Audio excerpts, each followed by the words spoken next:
Sekali lagi, Shalom. Puji Tuhan, terima kasih buat kesempatan yang diberikan kepada saya untuk boleh hadir bersama dengan semua saudara di tempat ini, Ibu Gembala, bersama dengan semua panitia yang ada. Bapak Gembala tidak ada di sini karena ada di Papua Nugini ya. Ya, salam hormat buat beliau. Saudara, dan terima kasih sekali buat waktu yang terindah ini untuk saya boleh ada di tempat ini. Saudara yang diberkati oleh Tuhan Yesus Kristus, tema khotbah pada malam hari ini adalah cinta kasih Kristus yang menggerakkan persaudaraan. Sama-sama kita sebutkan tema ini. 1, 2, 3. Saudara yang diberkati, tema ini adalah tema PGI dan juga KWI ya, tema yang diberikan untuk gereja-gereja yang ada di bawah naungannya untuk tahun 2021, yaitu cinta kasih Kristus yang menggerakkan persaudaraan. Nah, saudara yang diberkati Tuhan, gambar yang ada di sebelah kanan saya ini, saudaraku, menggambarkan tentang keadaan atau situasi yang ada di Indonesia sekarang ini. Gambar ini juga menjelaskan latar belakang tema yang diangkat oleh PGI. Nah, saudara yang diberkati Tuhan, namun saya tidak menjelaskan soal gambar yang ada. Saya cuma kutip gambar tersebut karena di balik tema itu ada gambar ini. Saudara yang diberkati, namun ayat yang akan menjadi sorotan kita yaitu ayat di dalam 1 Petrus pasal yang pertama ayat 22. Inilah yang akan menjadi sorotan saya pada malam hari ini untuk membahas seputaran tema tentang cinta kasih Kristus yang menggerakkan persaudaraan. Jadi saudara yang diberkati Tuhan, ini yang akan kita perhatikan sama-sama. Karena itu saya mau ajak kita sekalian untuk membaca 1 Petrus pasal 1 ayat yang ke-22 terlebih dahulu. 1, 2, 3.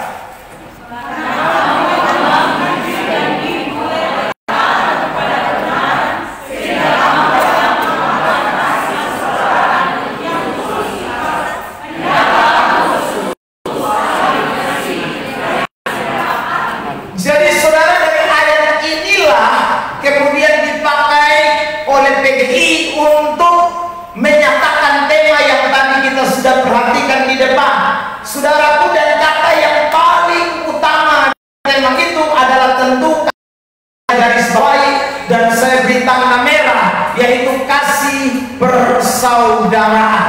Nah, saudara, dalam khotbah kita pada malam hari ini ada dua bagian besar yang akan kita bahas pada tema ini. Bagian besar yang pertama adalah kita akan melihat prinsip daripada kasih persaudaraan itu.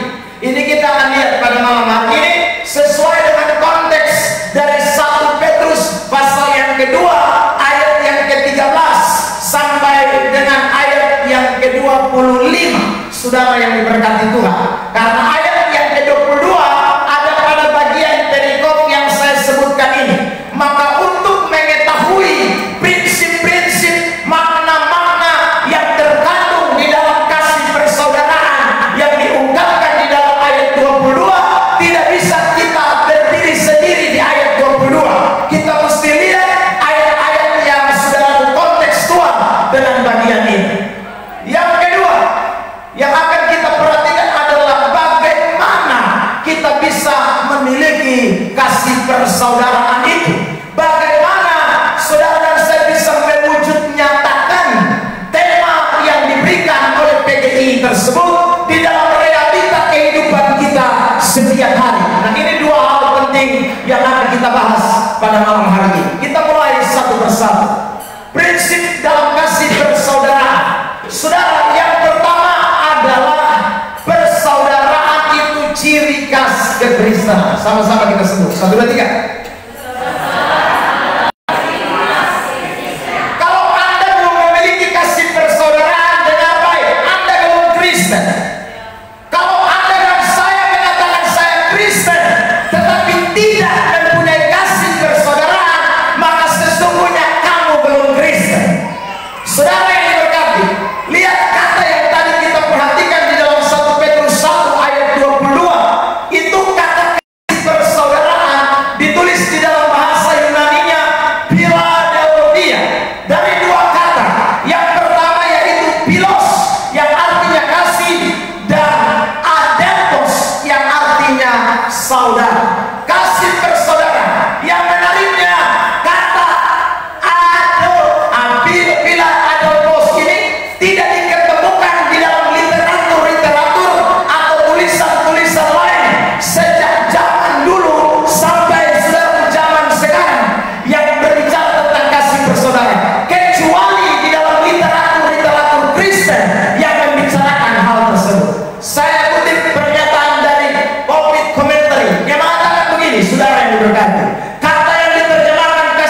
Saudara yang diberkati Tuhan, ini sesuai dengan apa yang Yesus katakan dalam Yohanes 13 ayat 34. Sama-sama kita baca. 1, 2, 3. Aku memberikan berita baru kepada kamu, yaitu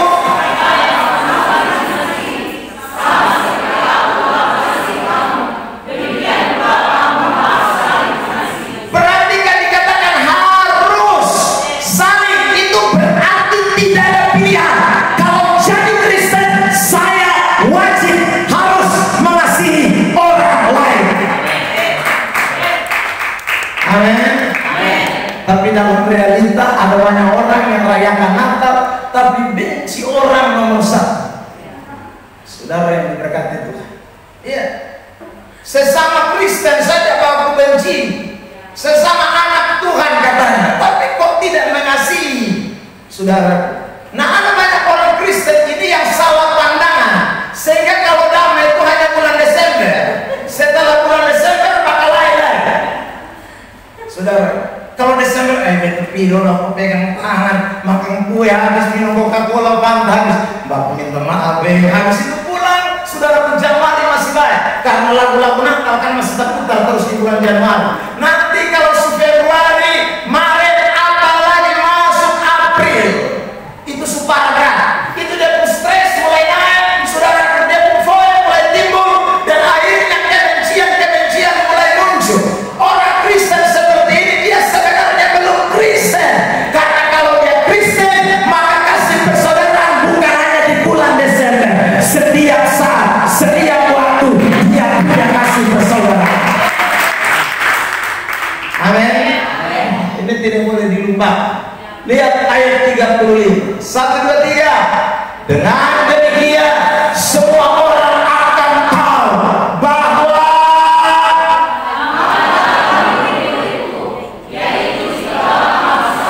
dengan bapak mama, orang tahu bahwa saudara adalah murid Tuhan, orang tahu bahwa saudara adalah jemaat GSCA, adalah worship center.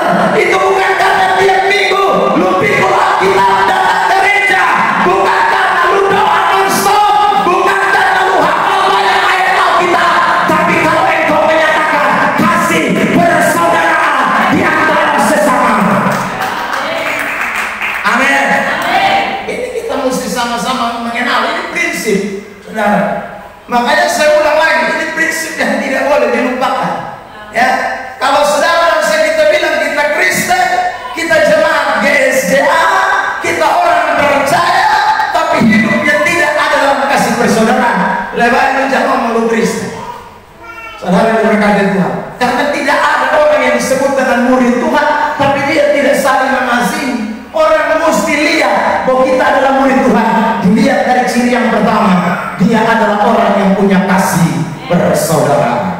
Prinsip yang kedua, saudara yang diberkati Tuhan, prinsip yang kedua itu persaudaraan tidak boleh munafik. Bilang samping kiri kanan jangan munafik. Munafik itu, saudara, munafik itu saya plesetkan kepanjangannya. Muka, itu muka. Nah itu nabi. V itu pikiran. K itu kotor. Jadi muka ke nabi, otak parah. Saudara, ada banyak Kristen yang begitu. Ya, dia bilang dia mengasihi, kasih persaudaraan ada, tapi di belakang omong orang, di belakang tusuk dan belakang, itu lu munafik. Saudara, kalau memang terlalu baik, ini kompleks tidak ada yang lain, saya kakas saja. Tapi di belakang, saudara, bahkan ada orang di dalam gereja saja dia bisa munafik mengasihi orang lain. Saudara, di setiap dia pokok doa tuh pokoknya insya Allah selalu pernah dia doakan yang baik. Ya saudara, tapi kalau ketemu tuh muka senyum banget. Tapi kalau dia berdoa, Tuhan, kenapa kau lama cukup nyawanya? Kalau cepat saja nyawanya nggak ada. Ya, saudara. Tapi kalau ketemu di muka kayak pura-pura, saudara, ini Kristen yang model begini, dia tidak mengerti makna kasih persaudaraan. persaudaraan punya. Ingat, kasih persaudaraan tidak munafik, itu tidak pura-pura. Kasih persaudaraan itu tulus, ikhlas. Itu yang namanya kasih persaudaraan. Saudara lihat ini ayat, saudara, 1 Petrus 1 ayat 22 tadi ada kata tulus ikhlas. Kata tulus ikhlas ini sebenarnya dalam bahasa asli dituliskan kata anupokritos. Anupokritos itu artinya tidak munafik atau tidak pura-pura. Kata yang sama muncul dalam kitab Roma. 2 Korintus 6 ayat 6, nanti Roma ya. Mari kita baca sama-sama. 1, 2, 3.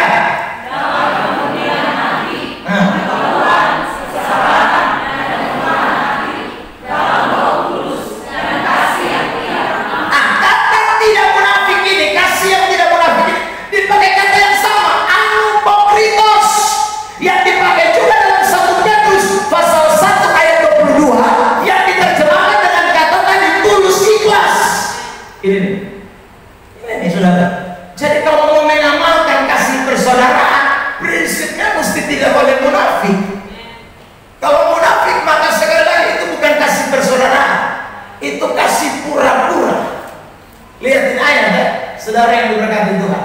Saudara lihat Roma 12 ayat 9. Ini sama, anupokritos dipakai dalam ayat begini. Roma 12 ayat 1, 2, 3.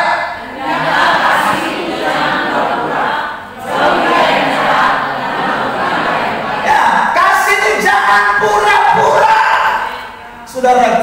Jadi kalau punya prinsip kasih persaudaraan, ini prinsipnya. 1, saya Kristen maka mutlak bagi saya untuk mengasihi. Yang kedua, tidak ada cerita mengasihi orang lain dengan pura-pura, saudara. Mengasihi tidak boleh pura-pura. Bahkan ada sekelompok orang Kristen yang menasarkan sesuatu untuk orang lain, saudara, dengan kebencian. Saudara yang berkata Tuhan, ini berat ini. Padahal dia Kristen, karena ini satu tukang omong dia, ini satu tukang bikin dia, ini satu tidak kerjaan gosip, tidak ada kerjaan bikin kasih status Facebook, WA, pokoknya sampai cuci ini satu namanya masih manusia, sudah. Karena ini masih manusia dari yang tunggu, ben nasar sandu, sudah. Orang perempuan itu biasa nasar, tapi ini nasar model begini kira-kira Tuhan terima kosongnya. Dia maju dia Tuhan. Kalau kurang Tuhan kasih tahu besok minggu depan bertambah lagi. Iya sudah. Dia nasar untuk sesuatu yang tidak berkenan. Dia nasar hanya karena ada unsur kebencian. Dia nasar karena sudah sesuatu yang tidak baik. Kasih persaudaraan itu harus ada dalam kehidupan kita, dan orang yang memiliki kasih persaudaraan dia tidak munafik, dia tidak pura-pura. Omongnya di atas ya, tidak di atas tidak. Saudara, itulah kasih yang benar, kasih yang tulus ikhlas. Itu yang firman Allah ajarkan, dan itu yang harus ada dalam hidup orang percaya. Ini tidak boleh kita lupa. Saudara yang diberkati Tuhan, prinsip ketiga, saya cepat. Prinsip yang ketiga, sama-sama kita sebutkan. 1, 2, 3. Persaudaraan harus dilakukan dengan kesungguhan hati. Tadi tidak munafik. 1, apa tadi? Itu ciri khas mutlak saudara orang Kristen. Yang kedua, ingat bahwa itu kasih persaudaraan tidak boleh munafik, mesti sungguh-sungguh, tidak boleh pura-pura. Nah ini kembali ditekankan di dalam bagian prinsip yang ketiga.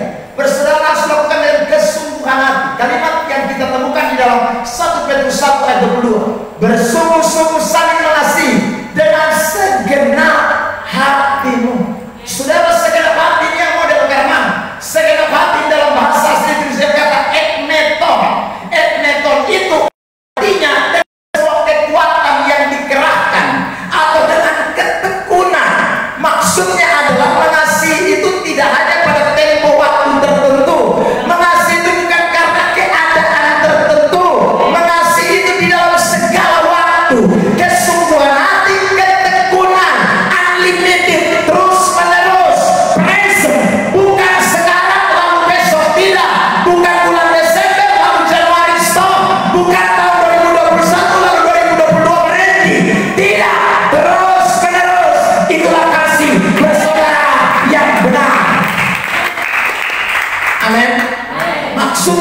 ini, saudara, di dalam perjalanan ini tidak ada manusia yang sempurna. Tidak ada. Jadi kalau saudara mengasihi orang karena sesuatu, berat. Ini hari dia kasih lu sesuatu, lu mengasihi dia minta ampun. Sudah, lu sanjung dia di mana-mana, lu omong dia pun nama. Saudara, tiba-tiba berjalannya waktu, dia bangkrut, saudara. Waktu dia bangkrut, Anda pergi minta tolong lagi, dia bilang minta maaf, tapi itu sukere ini. Kita mulai dia memang. Nah, itu saudara mengasihi yang tidak benar.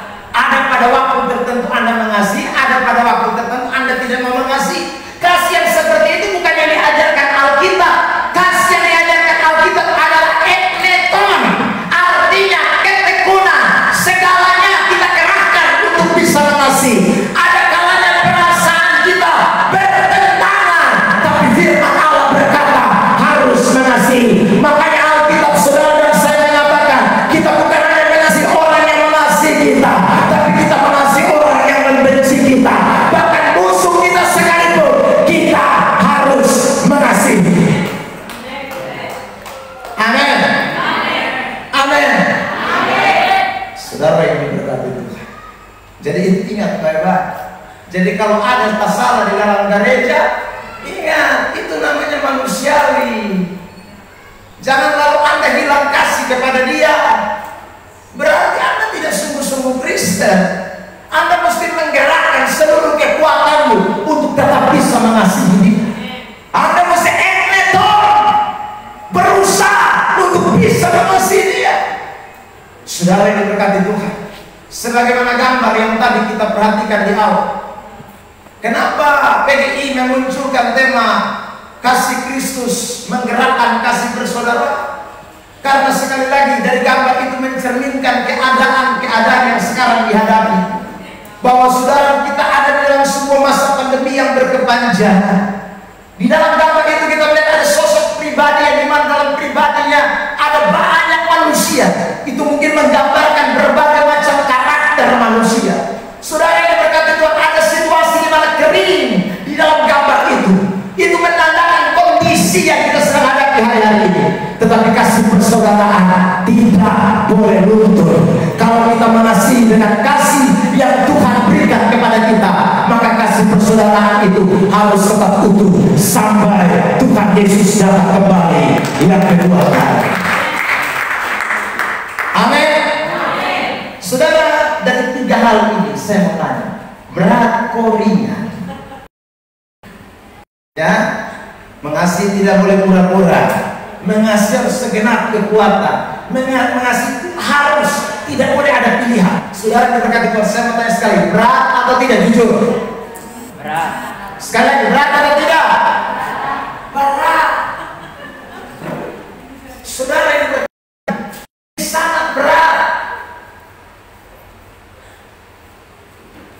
Ada yang bermain di sini. Ya, oke. Kembali.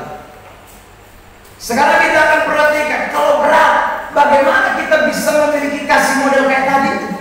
Saudara, kalau kita mengasihi tidak boleh pura-pura, mengasihi harus terus-menerus, mengasihi wajib hukumnya. Nah, itu bagaimana bisa terjadi dalam hidup kita?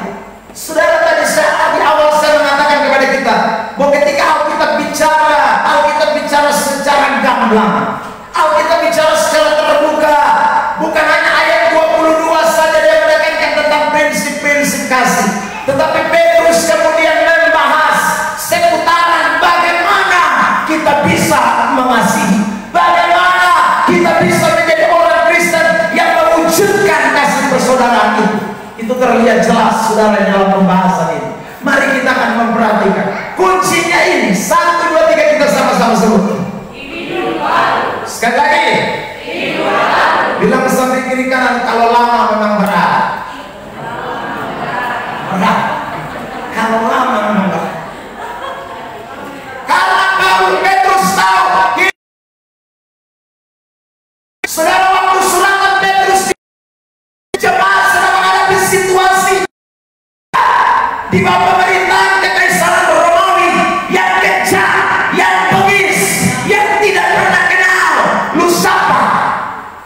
Kekaisaran Romawi.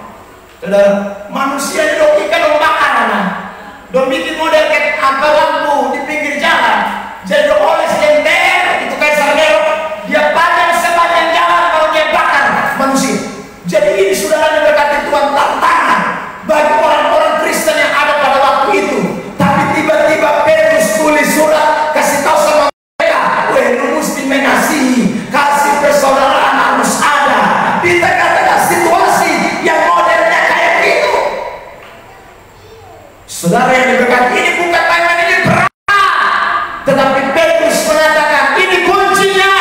Kalau kamu mau mewujudkan kasih persaudaraan, kamu harus hidup baru. Amin.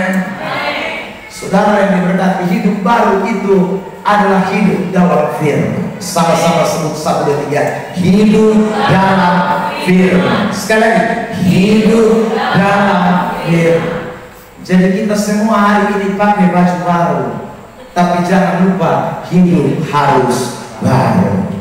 Amin, saudara. Hidup baru itu artinya hidup di dalam firman. Hidup di dalam firman. Ini Petrus ungkapkan di dalam ayat 23 ya. Ayat 22 dia ngomong kasih persaudaraan. Dia turun di ayat 23, dia ngomong soal bagaimana bisa hidup di dalam kasih persaudaraan. Sama-sama kita baca 1, 2, 3.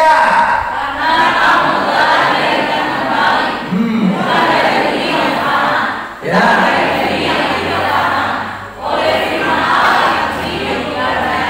Jadi saudara, Petrus mengatakan jelas. Kenapa Petrus bilang kamu harus mengasihi dengan kasih yang bukan pura-pura. Kamu harus mengasihi sebagai kasih yang mutlak, kasih terus menerus, tekun, karena itu kan penjelasan. Karena kamu telah dilahirkan kembali.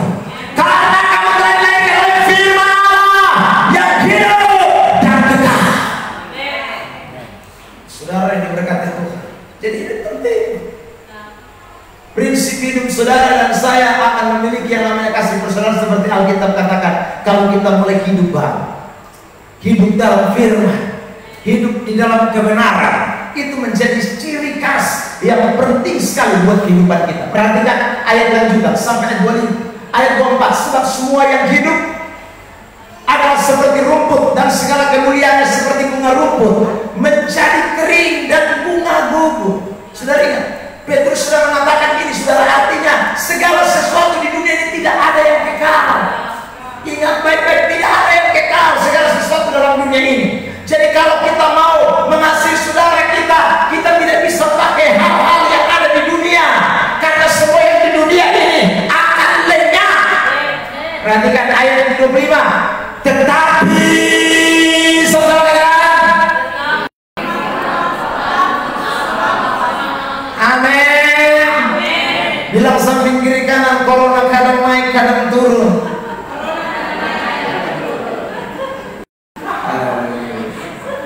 Bilang samping kiri kanan, kadang-kadang PPKM, kadang-kadang batal. Haleluya. Itulah dunia. Tapi bilang samping kiri, firman Allah tidak akan pernah berubah selamanya. Amin, saudara. Ya, makanya ingatlah tadi saya sudah bilang, kalau Anda bergantung kepada kondisi sesuatu, keadaan orang lain, musim kehidupan, Anda tidak bisa mengasihi orang dengan tekun, tidak bisa. Karena semua orang yang ada di pasang surut. Saudara yang berkati Tuhan, setiap orang yang ada di keadaan lemah ada. Jadi kalau saudara mengasihi orang tidak pakai prinsip firman Allah, berat, tidak akan bisa. Makanya hidup baru adalah hidup di dalam kebenaran.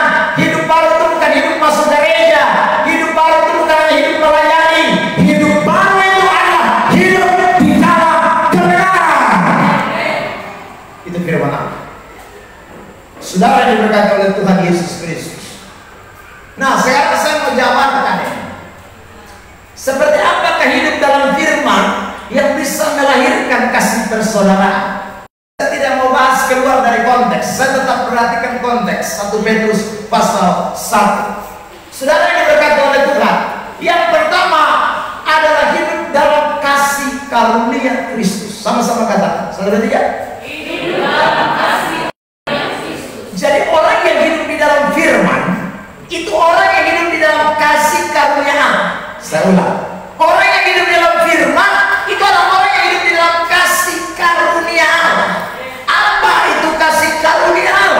pertanyaan.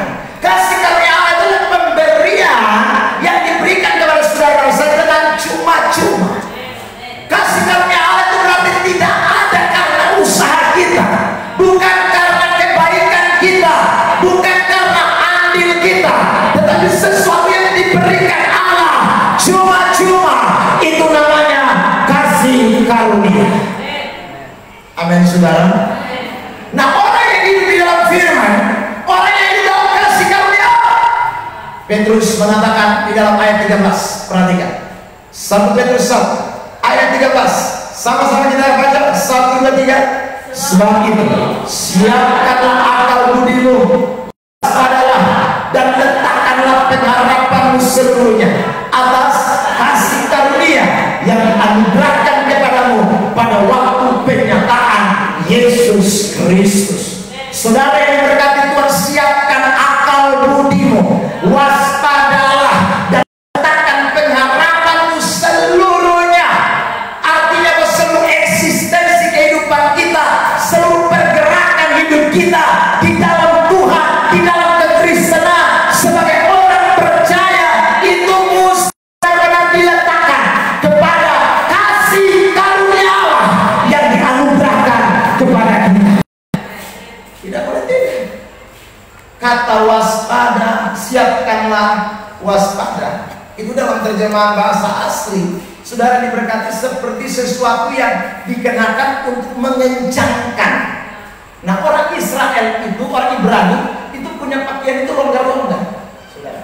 Karena longgar-longgar mereka selalu pakai ikat pinggang, saudara, untuk menguatkan. Makanya kalau saudara baca dalam perjanjian lama, orang mau pergi perang, orang mau jalan kemana, maka dikatakan siapkanlah ikat pinggangmu, pakaikanlah ikat pinggangmu. Nah, kata yang sama dipakai dalam kata siapkanlah akal budimu.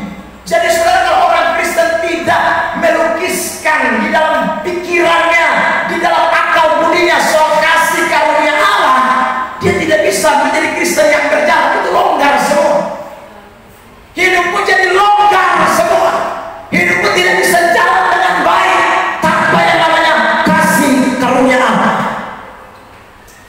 Saudara yang diberkati, Anda mengasihi orang lain kalau tidak karena kasih karunia Allah, tidak bisa. Prinsipnya mesti karena kasih karunia Allah. Bagaimana saya bisa mengasihi dengan tidak pura-pura? Bagaimana saya bisa mengasihi terus-menerus? Bagaimana saya bisa mengasihi saudaraku sebagai sebuah kewajiban kalau tidak ada kasih karunia yang menggerakkan itu dalam diri saya? Tidak akan bisa. Saudara yang diberkati Tuhan, tadi kita lihat drama sih, bukan?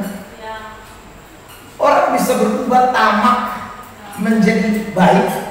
Orang bisa berubah, saudara, dari sombong menjadi rendah hati. Orang bisa berubah menjadi saudara yang benci jadi mengasihi. Itu hanya karena Kristus datang. Itu hanya karena yang namanya kasih karunia. Tanpa kasih karunia tidak bisa. Saudara yang diberkati Tuhan, makanya momen Natal ini penting sekali. Ada lagu yang mengatakan Natal lahir di hatiku. Saudara, kasih karunia Allah itu harus menguasai akal budi dan pikiran saudara dan saya. Kalau tidak, impossible Anda bisa memiliki kasih persaudaraan. Tidak akan pernah mungkin. Hanya orang-orang yang sekali lagi merasakan yang namanya kasih karunia Allah, itulah yang bisa. Kata kasih karunia Allah itu saya kata peromen. Apa itu peromen dalam bahasa Yunani? Sesuatu yang berlangsung terus-menerus dan semakin hari semakin apa? Jadi kasih karunia Allah itu tidak stuck, tidak berhenti. Saudara, keadaan berubah, dia tambah terus kasih karunia. Makanya dari setelah COVID berubah, kadang muncul, kadang tidak, kadang pending, kadang lanjut, saudara. Itu tapi kasih karunia dia semakin hari semakin bertambah, semakin hari semakin bertambah, dan kasih Allah itu akan membuat saudara bisa mewujudkan kasih persaudaraan. Amin. Makanya tidak mungkin orang rayakan Natal sudah 10 tahun benci orang terus, dendam orang terus, mengampuni soleh.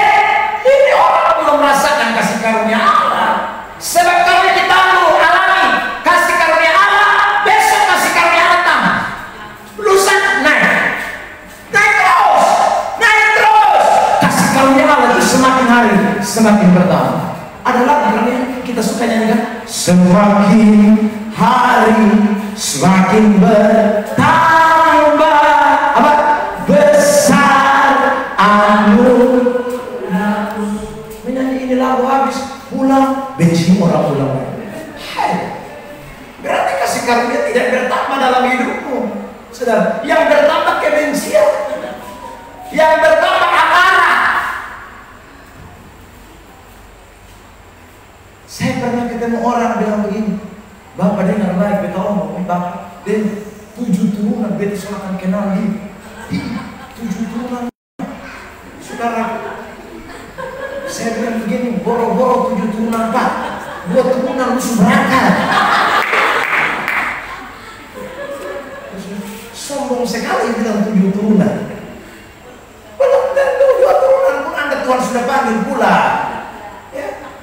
Jadi kalau Anda berkata 7 turunan kasih karunia Allah semakin bertambah, itu bagus. Bukan 7 turunan kau dendam orang. Saudara, kasih persaudaraan itu sekali lagi hanya bisa terjadi kalau ada fenomena atau kasih karunia Allah yang dianugerahkan itu berlangsung terus menerus. Semakin hari bertambah dalam hidup ini, orang akan mengasihi terus. Makanya orang bisa tekun mengasihi Tuhan. Makanya orang tidak pura-pura mengasihi Tuhan. Itu karena ada kasih karunia yang bertambah-tambah. Saudara diberkati. Tanpa itu tidak akan pernah mungkin bisa. Nah, kapan kasih karunia itu dianugerahkan? Pertanyaan. Saudara diberkati Tuhan. Perhatikan. Ini lewat pengorbanannya. Kasih karunia itu dinyatakan kepada kita. Pengorbanan yang pertama adalah dia rela meninggalkan surga. Dia lahir di kandang yang hina di Bethlehem. Dia menjadi seorang bayi manusia. Itu pengorbanan. Amin, saudara. Saudara diberkati, lebih jauh lagi pengorbanan itu diwujudkan dalam pelayanannya di muka bumi ini. Dan puncak daripada pengorbanan itu adalah dia mati di atas kayu salib untuk menebus setiap dosa kita semua. Amin. Bilang sambil kiri kanan, itu kasih karunia Allah. Tidak ada satu manusia yang menggerakkan surga supaya Tuhan turun. Tidak ada. Saudara yang diberkati Tuhan, ada waktu jatuh dalam dosa, lari sekali. Bukan teriak Tuhan tolong beta, senang. Tuhan yang dapat cari sendiri. Amin. Ya Tuhan, saudara. Artinya kehadiran Tuhan, kehadiran Yesus, kedatangan Tuhan itu bukan karena kita, itu kasih karunia Allah yang diberikan kepada saudara dan saya lewat pengorbanannya. Dia rela untuk hadir bagi kita sekalian. Amin. Itu kasih karunia Allah. Saudara diberkati Tuhan. Jadi kasih karunia Allah itu tidak boleh milih hanya berkat jasmani. Ini hari Opel Avanza, besok ganti Mobilio, Fortuner. Itu lain hal.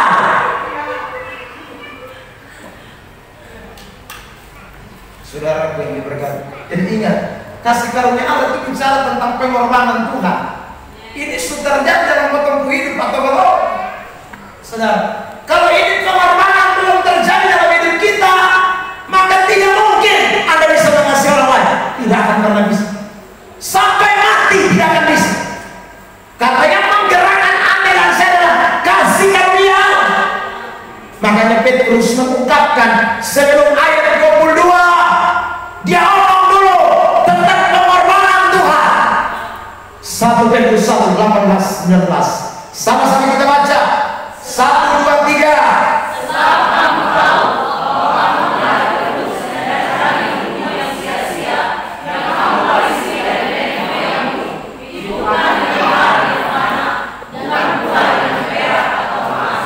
Saudara perhatikan ayat 19-3. Melainkan dengan darah yang mahal, yaitu darah Kristus yang sama seperti darah anak domba yang tak bernoda dan tak bercacat. Amin. Bilang sampai kiri kanan, terlalu mulia itu. Amin. Waduh, itu kasih, itu kasih. Itu yang PGI bilang cinta kasih Tuhan. Nah, yang cinta kasih Tuhan itu yang ini, saudara. Dia berikan, dia pun diri buat saudara dan saya. Itu yang menggerakkan kasih persaudaraan.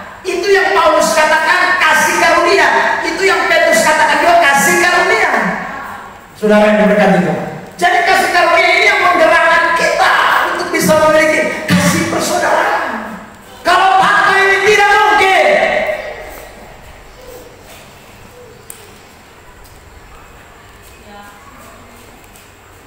Kemarin kami merayakan Natal di gereja Kristen.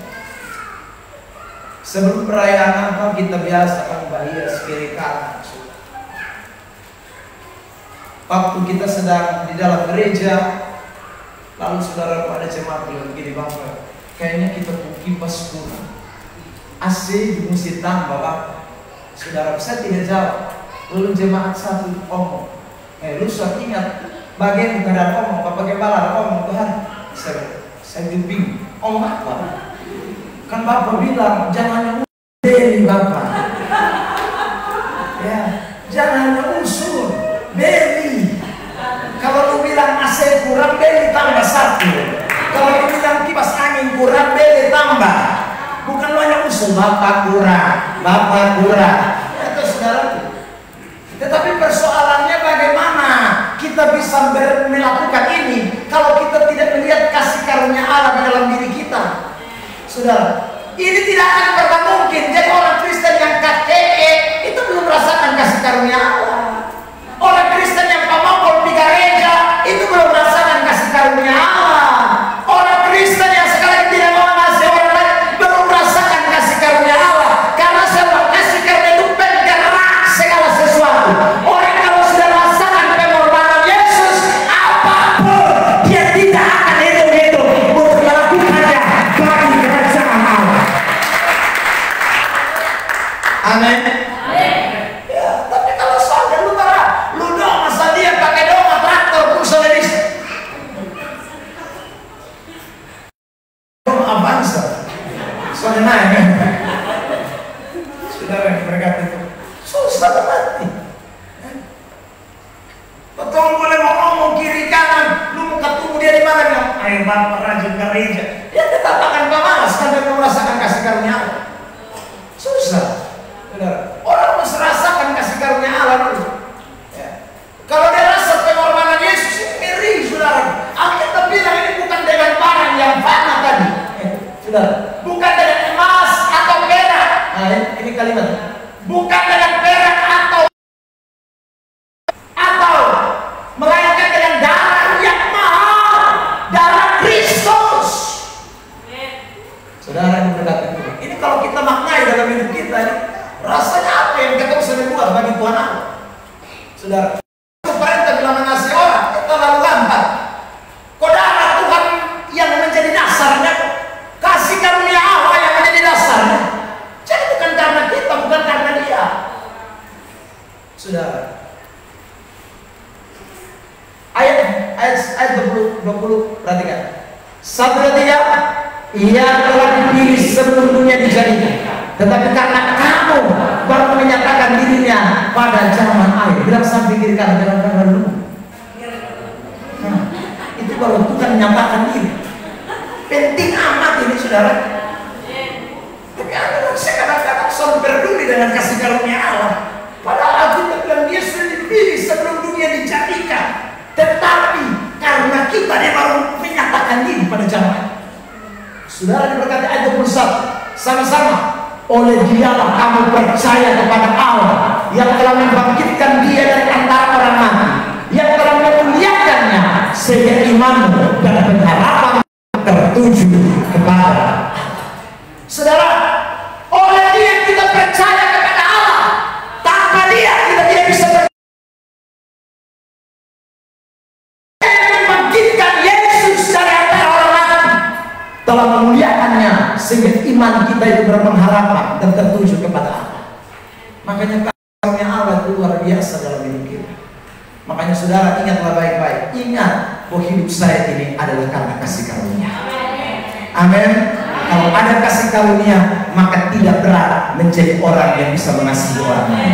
Itu ciri hidup baru, itu ciri anak Tuhan, itu ciri orang yang sudah mengalami kelahiran baru. Amin.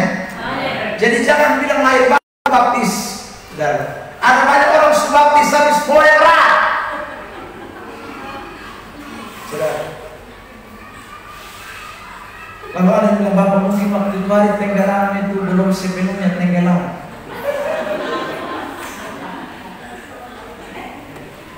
Saya ingat waktu saya dengan Pak Lexi kita pelayanan, kita baptis orang mati, jauh sekali. Ya, air pendek begini, potong suruh dia berlutut sedang baptisan, dia separuh sudah masak, potong burung saja dia baru setengah lantang. Saudara diberkati Tuhan. Tapi baptisan itu cuma sekali lagi tanda pertobatannya. Kalau Anda tidak ikat ini pikiran dengan kasih karunia, susah. Makanya di pikiran itu gak saja. Ikatlah. Saudara boleh katakan, kalau ini kasih karunia ada ini otak, sekali lagi apapun Anda bisa lakukan untuk Tuhan. Tidak ada satu perkara yang susah. Ini saudaraku, kita tidak boleh lupakan. Ini prinsip hidup yang benar atau hidup dalam firman yang melahirkan kasih persaudaraan. Yang kedua, apa yang dimaksud dengan hidup baru atau hidup dalam firman yang melahirkan kasih persaudaraan? Petrus mengatakan soal hal yang kedua ini adalah hidup sebagai anak-anak yang taat. Saudaraku, perhatikan, orang yang hidup dalam firman lahir baru sudah ada kasih karunia Allah di dalam hidupnya.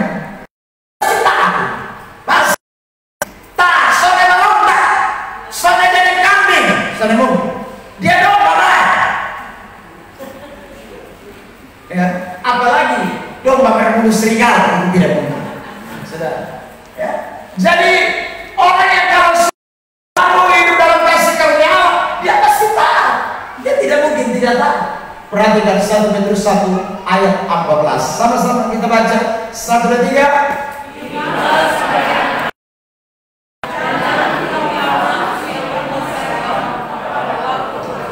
Hiduplah sebagai anak-anak yang taat. Ciri-ciri anak yang taat itu Petrus katakan tidak menuruti hawa nafsu. Makanya orang-orang yang sudah hidup baru, hidup dalam firman Allah, dia tidak akan menuruti hawa nafsu. Tidak akan. Saudara yang berkata tidak akan. Hawa nafsu itu dia tidak akan turuti. Kalau ada kata tidak menuruti hawa nafsu, itu bukan berarti hawa nafsu tidak ada. Saudara yang berkata ada, tapi tidak menuruti hawa nafsu. Saudara yang berkata itu, ini penting sekali. Kalau saudara sekali hidup dalam firman, makanya kan kita semua tahu, GSGA punya apa lagi itu? Perintah dari PPP yang diwajibkan lewat aspek kemanusiaan. Pendeta wajib membaca Alkitab 1 tahun selesai semuanya. Ya toh? Kalau jemaat 2 tahun selesai 1 kali. Saudara diberkati. Ya. Doa tidak boleh lupa 1 jam bagi pendeta, setengah jam bagi jemaat. Saudara diberkati Tuhan. Karena memang kalau kita hidup dalam firman, kita tidak akan turuti hawa nafsu. Ya. Kalau hidup dalam firman, kita tidak akan turuti hawa nafsu. Nah, hawa nafsu ada. Hawa nafsu sering muncul. Tapi hidup dalam firman itu akan membuat kita jadi anak-anak taat. Hidup dalam firman itu akan membuat kita jadi anak-anak yang tunduk taat. Tanpa firman tidak bisa. Makanya kalau di gereja dengar khotbah, jangan lari sana, lari sini. Keluar sana, keluar sini. Itu yang bikin masalah banyak, itu yang lari sana, lari sini. Kita khotbah dia PWC 15 kali. Keran bocor dulu.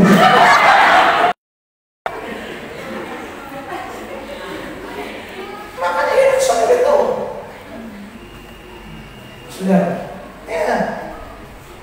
Sorry, ada WL bagus. Tapi hidup sudah bagus. Kalau menyanyi di Maria kiri kanan.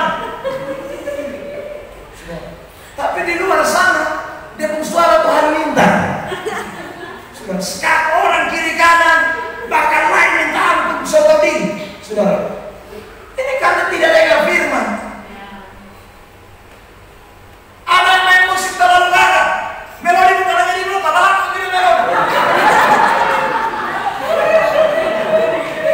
Tapi di luar sana melodi di orang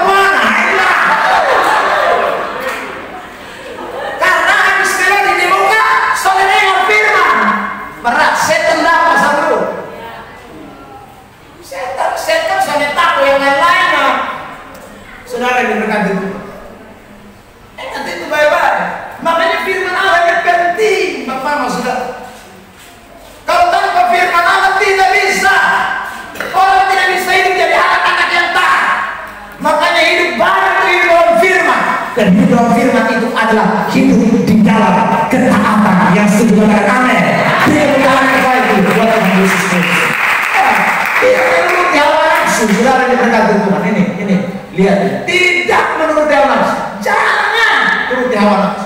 Itu Petrus mengatakan. Jadi hidup sebagai anak-anak yang taat, tidak menuruti hawa nafsu.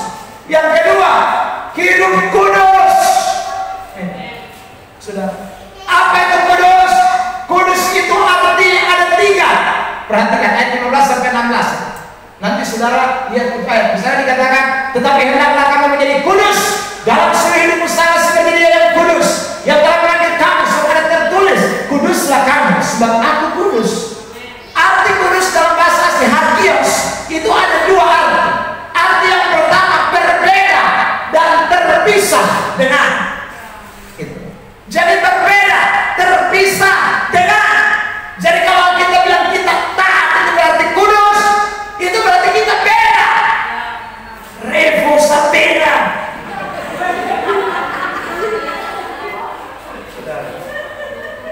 Artinya banyak kotor sama kayak Revo, tapi Revo beda. Nah, orang Kristen kudus itu begitu. Kristen banyak, nah kita harus beda. Amin. Ini masalah kiri kanan masa lu kalah dan Revo.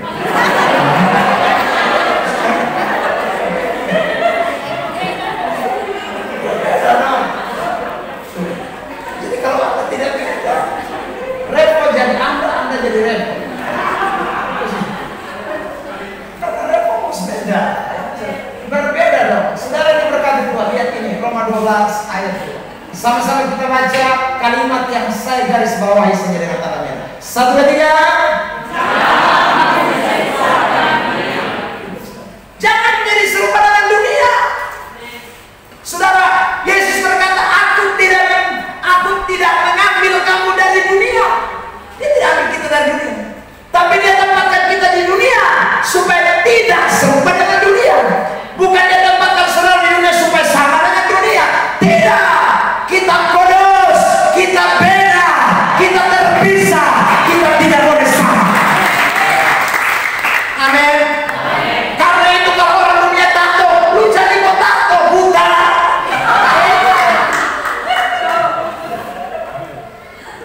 Kalau dibilang apa rohani. Makanya lu kalau baca Alkitab tidak habis tanya di pendeta supaya lu tahu. Saudara yang diberkati, harus beda dong. Dunia tato, kau juga tato. Beda di mana? Bedanya gambar, dia gambar naga, lu gambar apa? Bukan mawar dan sama. Saudara yang diberkati, itu sudah beda, harus beda. Saudara, ya. Pamer bilang sama saya begini, silahkan Pak, kamu bisa tahu nakal terlambat. Nakal terlambat. Orang nakal itu dulu, sekarang sudah jadi tahu kalau kau nakal. Nakal terlambat mau mati.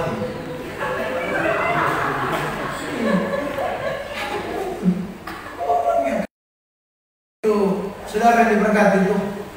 Ya, sudah di Kristen baru mabuk lagi, boy. Kayak dulu kau tidak mabuk, kau baik-baik. Sekarang kau Kristen kau mabuk lagi. Ini berarti kau mabuk terlambat. Saudara, ya Kristen itu mesti beda dong.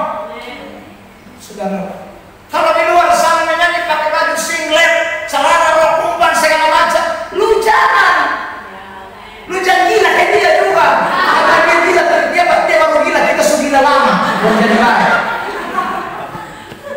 Ya, saudara yang diberkati itu. Kita harus jadi beda dong. Ada Kristen sekian lama ini tidak beda. Aduh, itu berarti Anda tidak bisa disebut orang Kristen yang hidup baru. Orang Kristen hidup baru itu saya hidup dalam firman. Dan salah satu ciri orang hidup dalam firman itu, ingat, dia taat. Taat dia tidak ikuti di bawah nafsu. Taat berarti kudus. Kudus, pisah. Sudah pisah. Saudara yang berkata, saya boleh sama. Kita mesti pisah. Apa arti kudus yang kedua? Sabar, masih kutip ayat 1 Korintus 5 ayat 9. Ini ayat penting. Dalam surat yang telah kutuliskan kepada supaya kamu jangan bergaul dengan orang-orang apa? Cabul. Yang aku maksudkan bukanlah dengan semua orang cabul pada umumnya dari dunia ini, atau dengan semua orang orang kikir dan penipu, atau dari semua penyembah berhala. Karena jika demikian, kamu harus meninggalkan dunia ini. Paulus tahu di dunia ini banyak orang yang ada kayak begitu, tertutup terlalu banyak. Tapi Paulus maksudkan ayat 11, tetapi yang dituliskan kepada ialah supaya kamu, 1, 2, 3,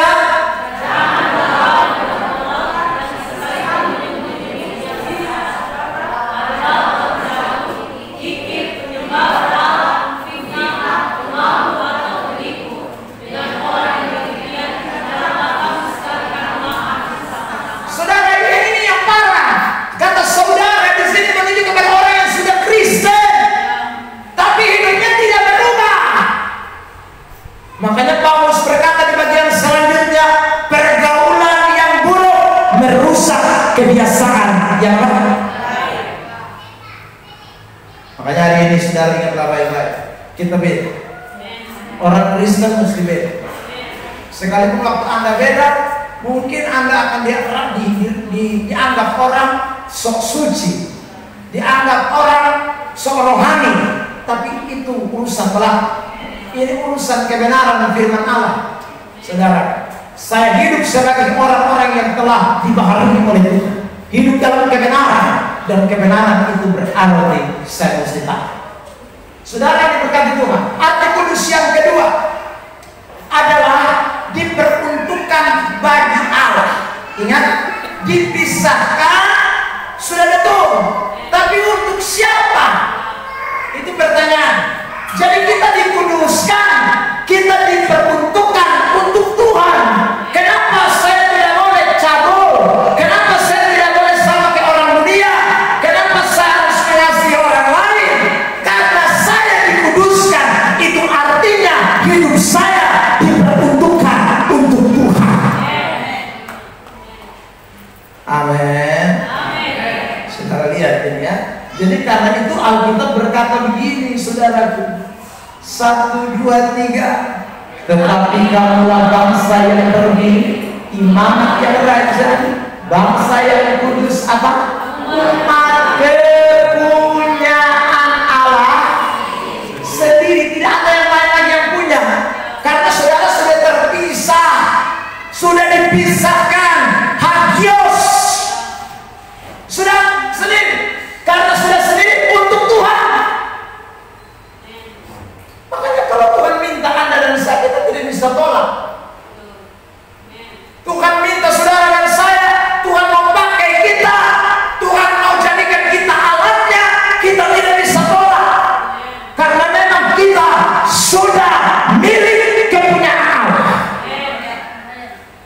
Saudara yang diberkati, ini tidak boleh kita lupa. Kita semua milik kepunyaan Allah. Itu kudus artinya. Ini orang-orang yang hidup dalam kebenaran. Saudara yang diberkati, lihat ini 1 Korintus 6 ayat 20. 1, 2, 3.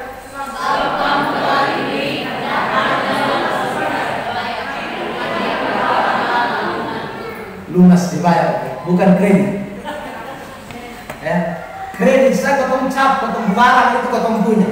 Padahal masih kredit. Yang dealer bisa tarik sat-sat, ya kan? Tapi coba kadang-kadang datang mau pinjam, kita menjangan itu beli motor. Padahal BPKB masih di FIM. Adil, sudah. Apalagi ini lunas kita, lunas. Jadi kalau Tuhan bilang begini, bet mau pakai lu jadi poster gereja, tidak ada yang bilang, Bapak beta nih masa poster, beta begini-begini makin tua Pak, ketua apa?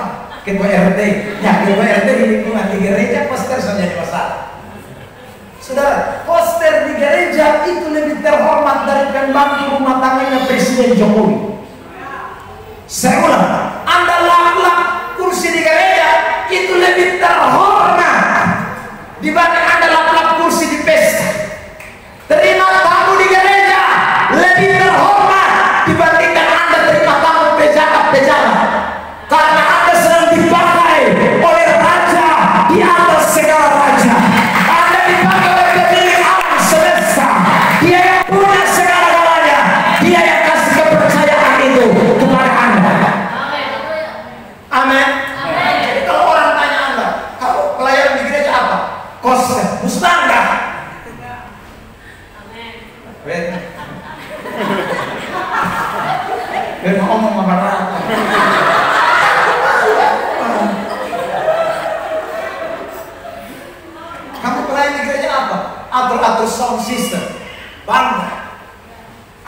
saudara? Pegang kamera, bangga. Saudara yang diberkati itu. Ingat, jadi pelayanan itu siapapun itu Anda lihat. Ini Anda sedang melayani bagi Tuhan Raja di atas segala raja. Saudara yang diberkati itu. Makanya seharusnya kita sadar, ini saya ini kepunyaan Allah. Tuhan mau pakai apa, saya terserah. Makanya saudara itu tidak mungkin orang ini adalah kepunyaan Allah, tapi Tuhan suruh mengasihi, dia berontak mengasihi, tidak bisa. Kok dia kepunyaan Allah, nah? Saudara, ini penting sekali. Makanya cinta, kasih, persaudaraan itu penting. Itu hanya bisa terwujud kalau orang sadari bahwa dia kepunyaan Allah. Yesus pernah berkata dalam Yohanes pasal 13. Yesus bilang begini, teladanilah aku. Apa yang Yesus katakan teladani aku? Jadi pelayan, bukan pelayan Tuhan, pelayan sesamamu. Saudara, ya. Pelayan sesama itu luar biasa, saudara. Itu bagian dari keteladanan kita.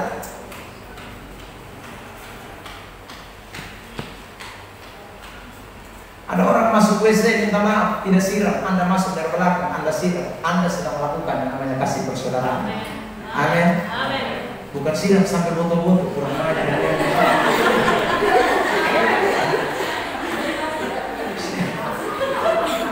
Walaupun memang dia kurang ajar.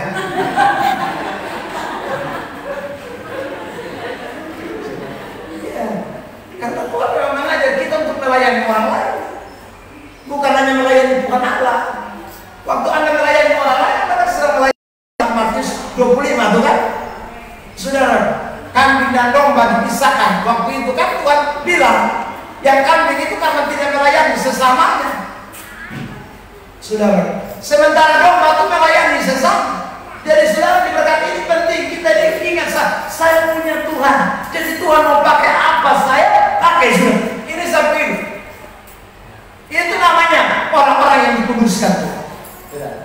Yesaya 43 ayat 7 mengatakan juga hal yang serupa. Semua orang yang disebutkan dengan namaku, yang sebenarnya kuciptakan untuk. Jadi apa saja kalau saudara lakukan untuk kemuliaan Tuhan, Anda adalah orang-orang yang dikuduskan Tuhan. Itu adalah orang-orang yang hidup baru, hidup baru. Yang ketiga, saudara diberkati Tuhan. Apa itu arti hidup baru? Ini terakhir. Saudara yang diberkati, sama-sama katakan, hidup dalam rasa hormat kepada Bapa. Ayat ini mengatakan dengan jelas, 1, 2, 3. Dan jika kamu menyebutnya Bapa, yaitu Dia yang tanpa memandang muka menghakimi semua orang perbuatan, maka hendaklah kamu hidup dalam ketakutan selama kamu menumpang di dunia ini. Hidup dalam ketakutan, ini saya garis bawahi. Kata ketakutan di sini berarti, ya saudara, artinya menghormati. Nah, arti menghormati Bapa itu tahu Allah tidak pandang bulu. Saudara, kenapa kita memberikan penghormatan kepada Allah? Sekali lagi, Allah adalah Allah yang tidak pandang bulu. Jadi kalau saya mengasihi orang lain, bukan karena saya sekali menghormati dia sebenarnya, tidak. Tapi saya menghormati Bapa saya. Sebenarnya saya tidak bisa mengasihi dia. Seharusnya saya benci dia.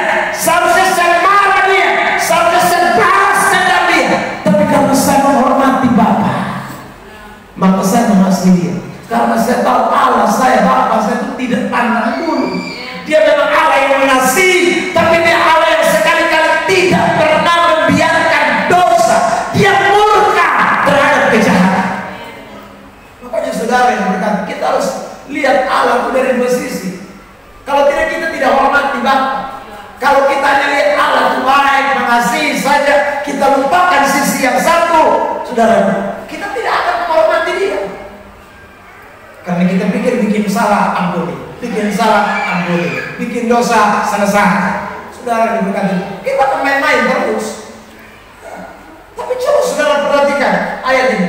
Wah, ketika dia ngomong ayat 16 soal menghormati, ayat 17 dia sama. Dan jika kamu menyebutnya Bapa, yaitu Dia yang tanpa memandang muka. Saudara, dia tidak mau tahu. Kita tidak bisa datang dan bilang kepada dia, Bapak saya ini pendeta bukan main-main Bapak. Di kota Bapak ya sudah. Tapi dokter bilang, perlu sudah mengasihi. Ya, sudah mengasihi, sudah bisa. Makanya ada ayat Matius 7:21-23. Banyak orang berseru-seru Tuhan, lakukan mujizat. Ini kan orang-orang hebat semua. Tapi Tuhan tidak kenal. Karena Tuhan tidak pandang bulu. Lu mau bikin mujizat kan, lu mau bikin apapun, kalau kau tidak menghormati Bapa, kau tidak taat dalam hidup kebenaran, hidup di dalam firman, selesai. Tidak ada pun kali kau. Saudara, di dunia ini yang ada bela kiri kanan. Saudara selalu pakai bela-bela. Beda dan lu, jadi nanti kalau ada masalah lu bela. Itu dunia. Sana tidak ada. Sana ada. Saudara, jadi ingat baik-baik. Ada banyak orang merasa aman karena saudara dia bikin kejahatan, ada yang bela, ada yang tutup-tutupi, ada yang bele-bele. Lu apa di sana setangga. Ya baru nanti lu selesai. Saudara berkata, ya, makanya lebih baik kita bikin dosa ketahuan daripada kita bikin dosa tidak ketahuan. Lebih baik Anda bikin dosa orang tongkol keras daripada dia datang sanjung-sanjung Anda. Itu tidak baik, saudara berkata itu. Lebih baik dia tidak bela kita daripada dia bela kita, tapi kita salah. Saudara berkata itu. Yang kedua, hormati itu.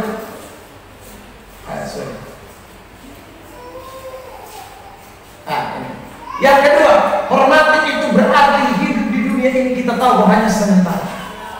Karena itu kita harus hormati Bapa. Di dunia ini semuanya sementara. Kita cuma menumpang di dunia ini. Bikin apa saya terlalu gila hormat dan manusia? Saudara, menumpang di dunia ini. Makanya sekali lagi, orang-orang yang tahu akan hal ini, dia tidak akan pernah keluar dari kebenaran firman. Dia akan hidupnya dibatasi oleh firman Allah. Hidupnya akan berjalan di dalam kebenaran. Dia tidak melenceng kiri kanan, saudara. Karena dia tahu selama aku menumpang di planet dunia ini adalah sementara. Umur paling lama Alkitab berkata 70. Kalau buat 80, hadiahnya penderitaan, kesengsaraan. Tapi model kayak kita yang makan masako tiap hari, daging seni di bawah, kita main bolong terus. Saudara yang diberkati Tuhan, saya rasa tidak lama. Ya, karena bukan soal lama atau tidak, tapi hiduplah sebagai anak-anak Tuhan, anak-anak yang berkenan kepada Allah. Amin, saudara. Amin. Kita baca Ibrani 11 ayat 13. Ayat ini mengatakan tentang hidup kita. 1, 2, 3. Dalam iman mereka semua ini telah mati sebagai orang-orang yang tidak memperoleh apa-apa yang dijanjikan itu. Ini maksudnya saksi-saksi iman yang ada dalam Ibrani 11 ayat 1 dan seterusnya. Lanjut, 1, 2, 3. Tetapi yang hanya dari jauh melihat dan melambai-lambai kepadanya, dan yang mengakui bahwa mereka adalah dan kalau mereka saksi-saksi iman itu pendatang, kita apa lagi? Jadi kalau ada sesuatu yang mungkin saudara tidak dapati di dunia ini, tidak masalah. Karena memang ini sementara, saudara. Tapi ada sesuatu yang Tuhan siapkan di depan, kekal. Karena itu saudara, hiduplah taat dalam kebenaran. Hiduplah sungguh-sungguh dalam kebenaran. Itu yang akan menggerakkan saudara. Itu yang akan membuat saudara menjadi anak-anak Tuhan yang luar biasa. Itulah yang namanya cinta kasih menggerakkan kasih saudara. Jadi saudara yang diberkati oleh Tuhan Yesus Kristus, kesimpulan kita pada malam hari ini, saudara ingat baik-baik, kasih persaudaraan yang benar hanya bisa terwujud jika momen Natal ini, saya ulangi, jika momen Natal ini kasih karunia Kristus itu ada dalam hidup kita sekalian. Kalau saudara terima kasih karunia Kristus itu di momen Natal ini, maka cinta kasih persaudaraan itu akan menggerakkan kita semua, akan membuat kita berjalan terus dalam kasih persaudaraan. Yang kedua adalah ketaatan kita sebagai anak-anak yang hidup dalam ketaatan, hidup baru. Dan yang ketiga, rasa hormat kita kepada Bapa. Kalau 3 hal ini, saudaraku, ada dalam kehidupan kita, itu akan membuat kita menjadi orang-orang yang hidup baru, hidup dalam kebenaran. Dan jika maka pasti kita semua akan hidup kasih persaudaraan yang bukan munafik, yang bukan pura-pura, yang bukan sementara, yang bukan asal-asalan, tetapi selamanya untuk kemuliaan dan kebesaran Tuhan. Amin. Bilang samping kiri kanan, Desember akan berlalu. Bilang samping kiri kanan, kue Natal akan habis. Bilang samping kiri kanan, pohon Natal bulan Januari sudah diturunkan. Tapi kasih persaudaraan kekal selamanya. Amin. Jangan rusak hubungan ini dengan apa? Saudara, prinsip yang tadi saya sudah bagikan 3. Saudara, tanamkan baik-baik dalam hidup saudara. Begini, Anda tidak bisa minta semua orang mengasihi Anda. Tidak bisa. Paling tidak Anda akan ketemu dengan 3 tipe orang di dunia ini. Tipe yang pertama adalah tipe di mana, saudaraku, dia pokoknya puji kita terus. Dia pokoknya senang dengan kita terus. Itu tipe yang pertama. Tipe yang kedua, tipe kedua, lu bikin baik tidak baik, pokoknya dia tidak senang. Dia lihat lu ini pokoknya dia mau muntah kan? Ada orang begitu, saudara. Jadi kita mau kasih dia apapun dia tetap tidak suka dengan kita. Ada orang begitu. Dan yang ketiga, ingat, ada orang yang tidak peduli dengan saudara. Lu mau kaki di atas, kepala di bawah, dia malas tangan, saudara. Jadi ingat ini, dalam dunia ini Anda pasti ketemu ini 3 orang. Ada yang pokoknya di mana dalam keadaan apa saja dia menjadi bagian dalam hidup. Ada yang kedua itu, saudara. Ada yang ketiga dari saya sebutkan. Tapi hari ini saya mau bilang begini, di antara ketiga ini Anda harus pilih menjadi orang yang pertama. Amin. Amin. Bilang sambil kiri kanan, dalam segala keadaan lu jangan tinggalkan beta ya. Amin. Ya. Ini penting saudara. Ya, jangan. Kasih persaudaraan itu harus penting. Ya sudah. Bilang samping kiri kanan, beta ada guna. Apalagi sebagai gembala dan pendeta. Saudara, kadang-kadang jemaat selalu menyoroti bahwa gembala itu sempurna. Saudara, saya ingin bicara ini menjadi titik akhir daripada khotbah saya. Siapapun manusia di dunia tidak ada yang sempurna. Tetapi dalam hal-hal hidup sebagai anak-anak Tuhan itu berarti tidak sempurna selalu. Ada kurang-kurangnya sedikit, saudara. Gembala. Tapi kalau gembala simpan amarah, itu bahaya. Kasih daging, saudara. Kalau jemaat sudah lalu proyek, marahlah, saudara. Tapi lalu kita jemaat gembala apa itu? Khotbah katanya mengasihi, tapi dia marah betul. Sudah, kasih itu bukan hanya sekedar menyanyi-nyanyi, kasih itu terkadang juga marah, pukulan ada, saudara juga ada. Jadi ingatlah baik-baik, saudara. Kadang-kadang suami mengasihi engkau, tapi dia selalu kasih uang jajan lebih terus. Tiap bulan mau 5 juta terus, saudara. Ya. Kadang-kadang bapak juga kere, ya kan saudara? Ya kalau lah, namanya juga masih manusia, saudara. Itu tidak berarti bapak tidak mengasihi kamu. Lalu kamu bilang bapak jangan salah.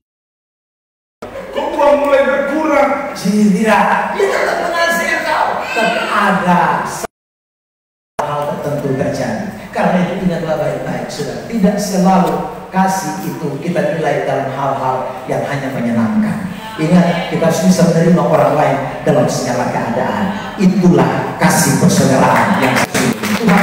Tuhan, kita berikan firman-Nya, pemain musik semua di depan, WN Singers, dan kita akan bersyukur buat firman Tuhan pada malam hari ini. Haleluya. Yesus baik, Yesus luar biasa buat kita sekalian. Terima kasih Tuhan. Kami mau bersyukur buat firman Tuhan pada malam hari ini. Mari jemaat yang diletakkan sambil kita merenungkan peristiwa Natal lewat pengorbanan Yesus, di mana kasih karunia Allah dicurahkan di tengah-tengah kita. Terima kasih Tuhan, di mana pengorbanannya diwujudkan untuk kita mengalami semua pembaharuan dalam hidup ini, supaya kita menjadi anak-anak yang taat, hidup dalam ketaatan, menghormati Bapa, dan kita pasti ada dalam prinsip-prinsip kebenaran yang sesungguhnya. Terima kasih Tuhan, terima kasih Yesus, terima kasih Roh Kudus. Kami mau bersyukur. Terima kasih. Kita mainkan satu pujian. Wedan boleh angkat satu lagu dan kita akan sama-sama menyembah Tuhan.